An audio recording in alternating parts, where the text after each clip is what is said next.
I think one of my worst memories was she was drunk and we were at her friend's house and she wanted to leave and I didn't want to leave with her because she was drunk and I was afraid of her driving. And she made me get in the car and I have my little stuffed monkey. I had a Curious George that I still have today. It's the only thing I have left from my childhood. But we were in the car and she kept stopping and going, stopping and going. She was so drunk she didn't know what she was doing. And I kept telling myself, just jump, just get out, you're gonna end up getting killed, just jump out. And finally one time when she went to stop, I jumped out and I ran and I ran and I ran. And she didn't even know how to put the car in park to try to chase after me. And I ran and I hid in some bushes by the police station. And a little while later, she had been arrested for DUI. And they found me in the bushes and they put me in foster home. And I hated it. I hated it so much. And they were more abusive to me than my mom was. They made me stay in a room and I would wet the bed at night because I was told I couldn't leave my room. I wasn't allowed in the living room. And then she fought and she finally got me back. And the abuse just kept on. My nose has been broken. She slammed my hand in the car door. She told me I was dirty, I was nasty, I would never amount to anything. She said she hated me. I told her that her boyfriend touched me and she let him move in anyways. I mean, it's just awful. A parent is not supposed to treat a child that way.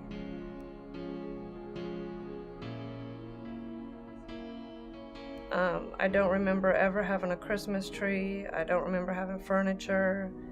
I would get picked on at school for wearing the same clothes over and over again. They used to call me Shaggy because I didn't know how to do my hair. She never did my hair. I would just take a shower and kind of shake it, and that's how I went to school. I hated not being loved. I hated being dirty. I hated not having clean clothes to wear to school. I hated not having anybody ask me if I had homework, let alone help me with it. I just felt like I wasn't supposed to be here. I guess your worst nightmare was my life. So at 15, I got my first abortion. I was in 10th grade, and I was already pregnant when I met him. And he told me that he wanted to be with me, but that he wasn't going to raise anybody else's child. So he convinced me to get my first abortion. Unfortunately, it wasn't the last. It was the first of 4. A few years later, I ended up getting with a guy, same cycle, very abusive, very controlling, and I got pregnant. And he gave me pills to make me sick so that I would lose the baby. And then when it didn't work, he made me go. That time I don't think I really had a choice. I didn't want to be connected to him for the rest of my life because of who he was and how he hurt me. But I didn't want to go through that again. But I went again. And then a year or so later, the final one. And that one didn't turn out so good. Something went wrong and I got really, really sick. And the doctor told me that if you keep this up, you're probably not going to ever have kids. And I had to go back for a D&C because they didn't get it all the first time. And they had to bring the doctors in because I started yelling and screaming. And I didn't want to do it. And I had to listen to that sound. It sounds like a vacuum. But the medicine they gave me, that they give you to try to make you be like half passed out, it didn't work that time. And they had the machine right next to me, and you could see everything they were taking out. You could see the blood, and you could see the tissue. And it's just in a bucket next to the bed. And I was there all by myself. He left. And I just had to sit there. And then they kind of look at you like, it's your fault, you did this to yourself.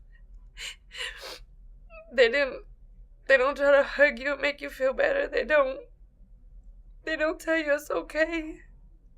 They just let you sit there in a recliner in a room with 4 or 5 other people that just made the worst mistake of their life.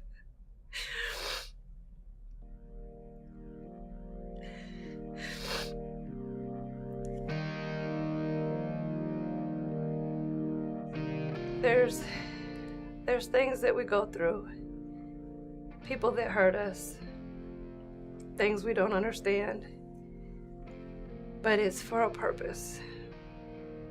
Listening to my story and looking at who I am today, there's no way in the world that anybody could argue that God has a plan.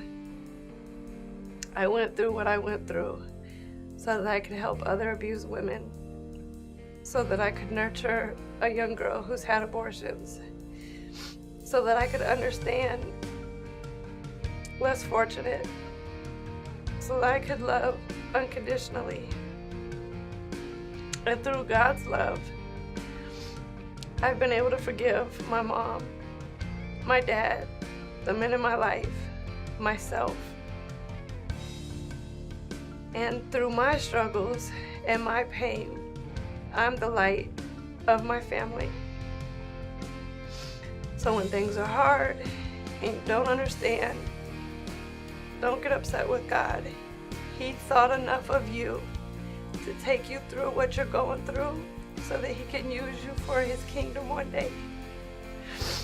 And I am extremely humbled that He thought enough about me as an egg in my mother's womb to take me down the path that He did so that one day I could serve His children.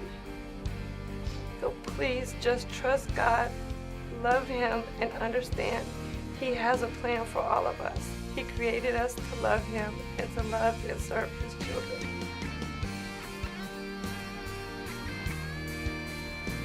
My name is Stephanie, and I am changed.